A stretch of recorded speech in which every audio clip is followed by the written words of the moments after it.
10টা 2 মিনিটে টেক্সটটা দিয়েছে।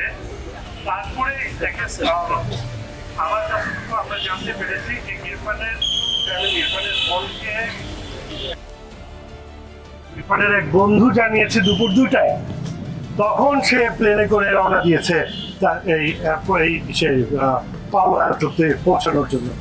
এর মধ্যে কিন্তু তার স্ত্রী বা স্ত্রীর ভাই ফারহান নাম, সে অস্টিনে থাকে, তারা কেউই কিন্তু ইরফানের বাবা মার সাথে যোগাযোগ করেন নাই, বা ইরফানের বোন যিনি ক্যালিফোর্নিয়াতেই থাকেন তার সাথেও যোগাযোগ করেন।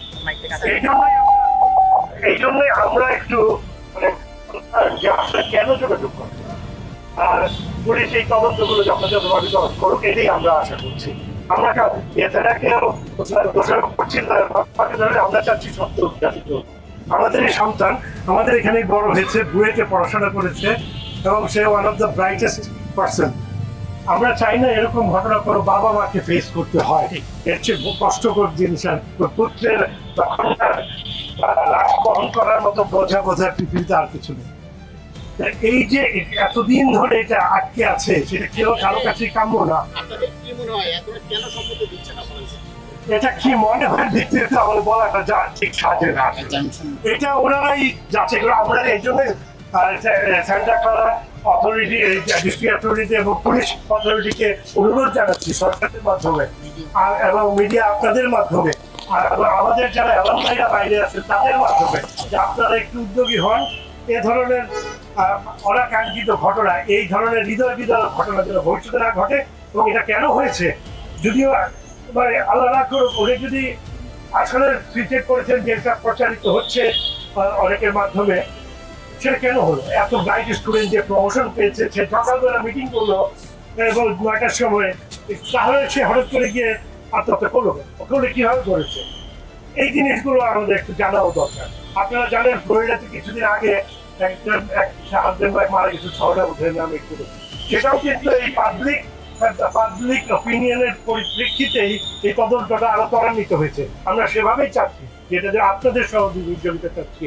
এখানে যারা আছেন আপনারা জানেন একটা পিটিশন সাইন করানো হচ্ছে, যে পিটিশনটা ডিস্ট্রিক্ট কাউন্টি দিয়ে, যেটা south central Clara county district অ্যাটর্নির কাছে পেশ করা হবে ইনশাল্লাহ। সেখানে যত বেশি সংখ্যক পিটিশনের সিগনেচার হয় ততই এটা শক্তিশালী হবে। আমরা আশা করবো আমাদের বুয়েটের অ্যালামনাইরা, বুয়েটের স্টুডেন্টরা, বাবা মারা, আমাদের এখানে অনেক ছাত্রছাত্রীদের বাবা মারা এসেছেন, আমাদের অনেকের স্ত্রীরা এসেছেন, অভিভাবকরা এসেছেন, তারা সবাই যেন এটাতে পিটিশনে সাইন করেন এবং তারা যেন আমাদের সাথে একজোট হয়ে একই দাবি তোলেন যে আমরা সত্য উদ্ঘাটন করতে চাই, আমরা সত্য জানতে চাই, আমরা জানতে চাই আর কত তাড়াতাড়ি আমাদের সন্তানের দাফন করতে পারবে। যেটা বলেন আমার ক্যাপাসিটি মাথায় রাখতে হবে, দুজনেই কিন্তু আমাদের এলাকা, যেমন এলাকায় ওই মেয়েটাও কিন্তু আমাদেরই এলাকা, দুজন একই ব্যাচে।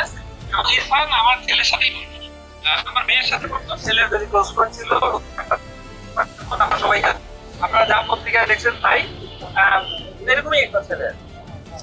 তবে আমি ওইদিকে গেলাম না, যে আমার ব্যক্তিগত তাদের সাথে যে বন্ধ সেদিকে না দিয়ে আমি আমাদের এলাম নাই। যেহেতু ইরফানের বাবা কমপ্লেইন করছে, আমি এটা নিয়ে জাজমেন্ট করতে চাচ্ছি না। কমপ্লেইন করছেন এবং তাদের একটা আছে, ইনভেস্টিগেশন হোক, সুতরাং সেটা হওয়াই উচিত। যেটার জন্য ইরফান যখন মারা যান, আমি আসলে পুরো সময় আমেরিকায় ছিলাম ওই সময়, এবং ওই সময় কিছুটা ইনভলভ হচ্ছিলাম যে এক পর্যায়ে বাংলাদেশ এম্বাসিতে ইনভলভ করতে গিয়ে